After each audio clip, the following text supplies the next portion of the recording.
IVF ఒక అధునాతన సంతానోత్పత్తి చికిత్స. అనేక దంపతులకు తల్లిదండ్రులు కావాలనే వారి కలను నెరవేర్చుకోవడానికి సహాయపడుతుంది.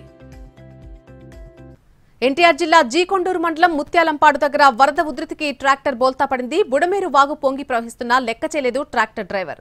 వరద దాటేందుకు ప్రయత్నించాడు. దీంతో ట్రాక్టర్ బోల్తా పడింది. ఆ సమయంలో ట్రాక్టర్లో డ్రైవర్తో పాటు 10 మంది ఉన్నారు. వారంతా వాగులో కొట్టుకుపోతూ చెట్లు స్తంభాలు పట్టుకుని ప్రాణాలు కాపాడమని అక్కడి నుంచి కేకలు పెట్టారు. 10 మందిలో 9 మందిని రక్షించారు పోలీసులు. ఒక మహిళ గల్లంతైనట్టుగా గుర్తించారు. ఆమె కోసం గాలింపు చర్యలు కొనసాగుతున్నాయి.